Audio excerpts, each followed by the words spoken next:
Chapter 7 covers the lean technique of holding a stand-up meeting. The first video provides an overview of the concept of a stand-up meeting, what makes it different from other types of meetings, and how to organize and conduct such a meeting. In many ways, this meeting can be thought of as the heartbeat of the team and the organization.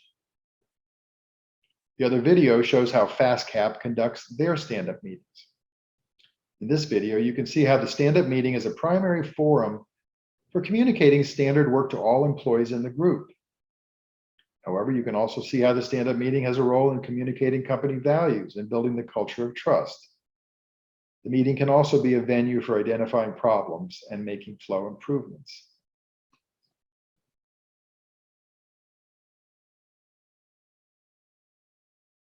What's a stand-up meeting? Well, basically, it's a brief gathering of a team, a department. It could be some other group of related employees. And sometimes it's called a huddle. And the meeting is held regularly, kind of like a heartbeat. I think that's one way to think about it, is it's because everybody has meetings of some sort, right? But a stand-up meeting has a very particular kind of feel to it. And I'm going to show you a short video that I think will give you a nice feel for what it should look like. It's a key venue for partnering. So again, you're trying to learn this more about how do you partner with employees. And it's partnering, of course, is like the opposite of micromanaging, So it's not necessarily an easy thing to do, especially if you have certain ways of doing things. And the partnering that you're learning in the stand-up meetings should not be just between you and employees, but it should be also among employees. So you begin to get this teamwork thing going, which again, many of you have, but that's the idea, is to get it even stronger. So the areas that make this unique from other meetings, you normally stand up because it's brief, normally like a 15-minute meeting. We'll talk about that.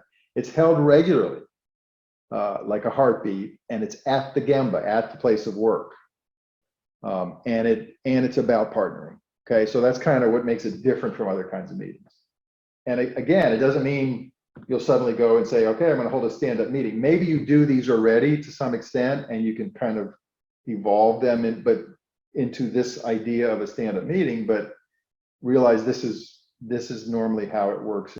Okay, so as far as organizing a stand-up meeting, which is one of your trials coming up this week, on a regular basis, it's best if you can do this daily. I know it can be hard, and maybe you start weekly, but no less than weekly. If it's less than weekly, it's really not a heartbeat. It's AFib or something, I don't know.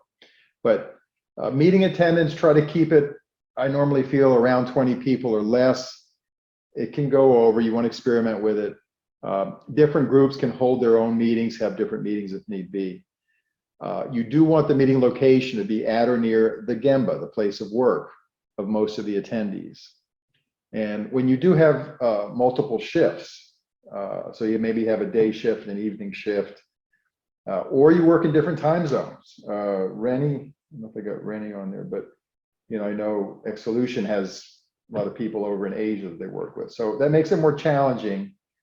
You can consider having a meeting, maybe end of one shift at the start of the other shift, combine it, or other kinds of formats. It's more challenging, but you really need to try to do it. Again, keep it to 15 minutes, set a clear and simple agenda and stick to it. You don't want this getting off in tangents. It's important to recognize and celebrate performance, whether it's individual performance or team performance.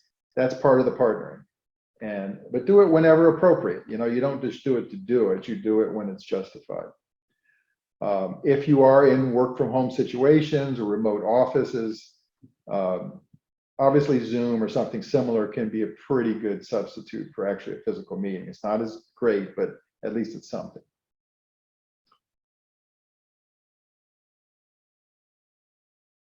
So I'm going to show you this. Actually, it's almost 4 minutes, but it's worthwhile because it's a company called Fastcap. They were one of our excellent suppliers to trend distributors when we were in the wholesale business. They make all kind of little accessories and caps and so forth. And Paul Akers is the owner of Fastcap. And actually, we grew up in business together back in the 90s, and we both discovered lean together. He's actually written a book called 2 Second Lean. It's a terrific book. It's very manufacturing oriented, but it still is terrific. I'll talk more about it next class because I've got another video clip from him. But what I want to show you here is what he calls the morning meeting. So take a look. You'll see what a stand-up meeting should look like or can look like. And he also even kind of explains his whole philosophy on lean, which I think is helpful. Welcome to Fastcap. You know, when people ask me what's different about Fastcap, I say the morning meeting. What's the morning meeting? It's a time where we invest in our people and create a culture of continuous improvement. In that morning meeting, we have a new leader every day. Good morning, everyone. Good morning. Good morning. Because Fastcap is all about growing people. And we want each one of our people to become leaders. So we allow them to lead the morning meeting every morning, which induces and creates the culture that we want. So in the morning, we meet together in what we call our sandbox. It's a circle. It's kind of a square that we have marked out, and everybody stands within that square, respecting the time that we have together. And that's where we convey all the important things about Fastcap to our people on a daily basis. Things such as how much product did we sell the day before and how much did we ship? Okay, so sales for yesterday were 29,633. Team B did 16,000, Team A did 13,000. We review the mistakes we made. Only one mistake, forgot to backorder pocket chisels. We review the improvements we made. We actually stand around where people have made significant contributions to saving time and money, and we look at those things and we evaluate and we celebrate it because we believe we teach it, we measure it, and then we celebrate it. We call it TMC, and we do that over and over and over again. We also review safety board issues. And nobody's supposed to be within 5 feet of the forklift while it's operating. So Fastcap is too. Toyota is always looking for ways to make things faster. Our job title is because our goal is to improve the process every day. All we ask from all of our people is to make a 2-second improvement every day. Everything of value comes after much hard work. These are some of the 16 principles that Fastcap believes in, and we teach it on a daily basis. Whether we're studying our videos online that show us how our products work so our people are up to speed on the details and nuances of our own product, or whether or not we're looking at historical figures such as Thomas Jefferson or George Washington. We're always learning in a constant mode of learning, and that's what the morning meeting creates. A place where we can learn and grow as a team. We understand the values, the objectives, the goals, and we go to meet those on a daily basis. And the morning meeting is the way that happens. People say to me, how could you spend that much time and money in a morning meeting with all those people staying around from 15 minutes to an hour? And my response is, how can I afford not to? Because I have the most engaged, self-managed, self-disciplined people that believe in what Fastcap is trying to achieve, believe in serving the customer, believe in only giving value-added activity. This is what Fastcap is all about. And we do that in the morning meeting, and that's why Fastcap is successful. And that's how other companies can also gain this powerful culture of transformation, which Fastcap nurtures every day. That's the Fastcap way. Welcome to the morning meeting.